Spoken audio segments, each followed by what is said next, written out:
성경으로 한자를 푸는 대구의 오집사입니다. 오늘은 눈동자 정자에 대해서 말씀드리겠습니다. 안구 정자가 되겠죠. 자, 이 풀을 청자가 있고 눈목자가 있습니다.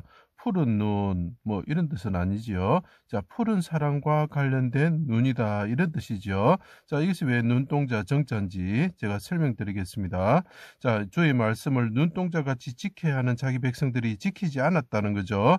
그래서 죄로 인해서 죽음에 이를 때에 자기 백성을 눈동자같이 지키시는 하나님이신 이스라엘 왕이 자기 땅에 백성들을 살피려고 육체로 오셨다 이런 뜻이죠. 자, 하나님이신 분인데 왕이신데 하나님이 임하시는 분이시죠. 그분은 십자가에 달리신 분인데 우리와 같이 흙과 같은 육체를 입으시고 그분이 육체로 오셨다는 거죠. 그분이 메시아다는 거죠. 해와 같으신 분이죠. 하늘 위로부터 임하신 분이죠. 자, 그때 어떻게 합니까? 왕을 보고 백성들이 왕을 보고 서로 의논하여 십자가에 달고 그 찌른 자가 주목하여 보았다 이렇게 이야기를 합니다. 자, 여기서 주목 보십시오. 얼마나 성경적입니까? 피를 흘리시는 왕이 있는데 그분은 기름 부음 받은 자 그 사람들이 찌르고 봤다 이런 뜻이죠.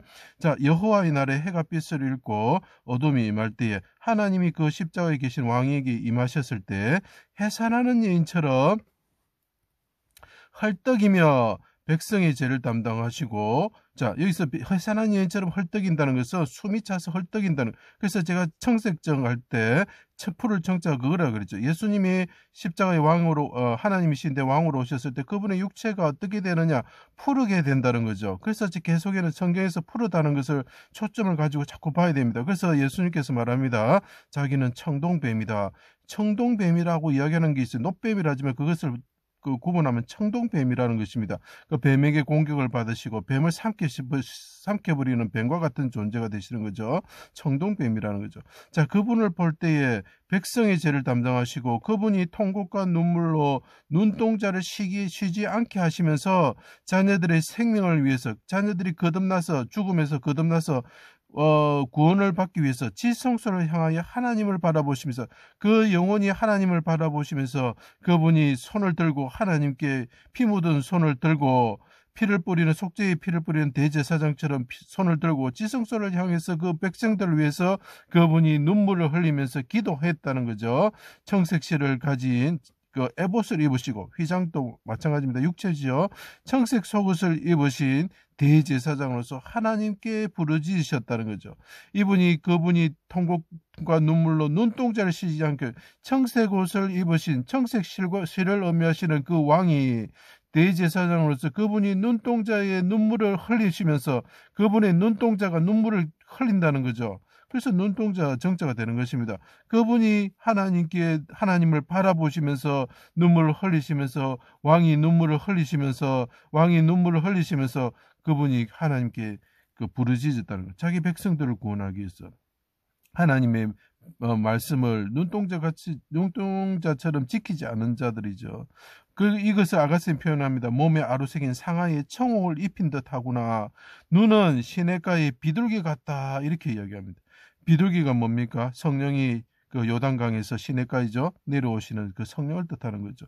내 영혼을 아버지 손에 부탁합니다. 내 눈을, 자, 어린 양의 눈이 뭐라 그랬죠? 그 돌에 7눈이 있다 그랬죠? 스가랴서에 똑같은 겁니다. 영혼을 아버지 손에 부탁합니다. 자, 영혼을 드렸다는 거죠. 하나님을 바라보시면서 영혼을 드렸다는 거죠. 눈물을 눈동자에서 흘리시면서 시내처럼 흘리시면서 나와 자녀의 생명을 구원하여 주십시오 하고 부르짖으셨다는 거예요. 귀를 기울이시고 말씀을 눈동자같이 지켜서 저는 흠이 없는 자입니다. 나는 아버지의 말씀을 다 이룬 자입니다 하면서 그분이 하나님을 살피면서 보시는 거죠. 하나님을 보시면서 간구하시는 거죠. 눈으로 살피사 주의 오른손으로 구원하시어 눈동자같이 지켜주십시오 하고 시편 17편에 이야기하고 있습니다. 주의 날개 그늘에 감춰 주십시오. 내 눈과 영혼이 새합니다. 대적의 거물이라는 건 비둘기라는 뜻이죠. 성령을 말합니다. 구원하여 주십시오. 이렇게 이야기를 하는 거죠. 자, 이것이 무엇입니까? 야긴과 보아스가 그 머리에 보면은 거물이 있죠. 그리고 그 위에 사규비스의 백합화가 있습니다. 이것이 뭐로 되어 있습니까? 청동으로 되어 있던 청동뱀과 같은 분이 있으신데 그건 해와 달과 같이 동그라신 분인데 거물에 같이 있는데 하나님께 백합화처럼 부르짖는 자가 되는, 가시나무 가운데 백합화가 같은 존재가 되었다는 거죠. 청동이. 그분이 어떻게 된다고요? 하나님을 바라보신데 눈과 영이 쇠합니다 하고 하나님을 바라보시는 거죠. 그래서 눈동자 정의되는 거죠. 자, 청동에 보면 바다가 있습니다. 백합화처럼 또 마찬가지로 하나님께 부르짖죠. 그 옆에 12마리 소가 바산의 소와 같은 자리 둘러서고 있고 그분이 깊은 물에 바다에 잠겨 있다는 뜻을 나타내는 거죠. 자, 영혼을 속건 제물로 드리는 대제사장으로서 하나님께 간구하셨다는 거죠. 이게 맑을 결청이 되는데 이건 나중에 설명하겠습니다. 하늘에 오르시어 어떻게 됩니까? 모르드게처럼 되셨다. 희고 푸른 조복을 입으셨다는 거예요. 그분이 하늘에 오르셔서 이 청동뱀처럼 되셨을 때 하나님을 바라보시고 눈물을 흘리시고 그 눈동자처럼 저를 구원하여 주십시오 할 때 이분이 하늘에 오르셔서 푸른 조복을 입으시는 분이 되셨다는 거죠. 자기가 고난받은 그 숨을 헐떡거리는 것을 자랑스럽게 여기시는 거죠. 그분이 하늘에 오셔서 독수리 날개를 얻으시고 광야에서 자기 백성을 눈동자같이 지키시는 분이 되셨다는 거죠.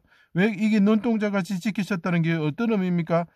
그냥 눈동자를 지켰다는 게 아니고 그의 눈동자처럼 지키죠. 그의 눈동자가 뭡니까? 그분의 성령이죠. 눈을 대가로, 그의 생명을 대가로 지불하셨습니다. 예수님이 생명을 대가로 죽으시면서 낳은 자녀이기 때문에 자기 백성들을 구원하셨죠. 자기 생명처럼 값어치가 있는 백성이 되었다는 거죠. 그래서 그 사람들을 내가 생명처럼 보호할 것이다. 그래서 그 사람들에게 성령을 줍니다. 너희들은 나와 하나다 하고 선포를 하시는 거죠. 눈동자처럼 그분이 푸른 조복을 입으셨을 때 어떻게 됩니까? 눈동자처럼 우리를 보호하신다라고 이야기를 합니다.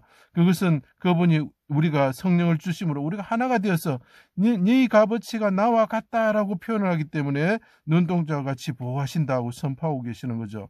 그래서 보호하시는 분이 되셨다 이런 거죠. 그래서 다시 요약하겠습니다.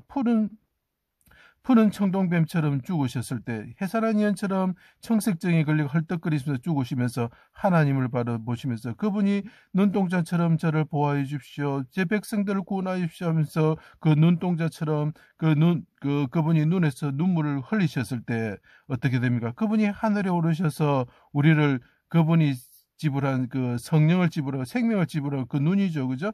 그 눈동자처럼 우리를 값어치를 생각하시고 우리를 생명으로 보호해 주신다. 이런 뜻이죠. 그래서 이것이 눈동자 정자가 되는 것입니다.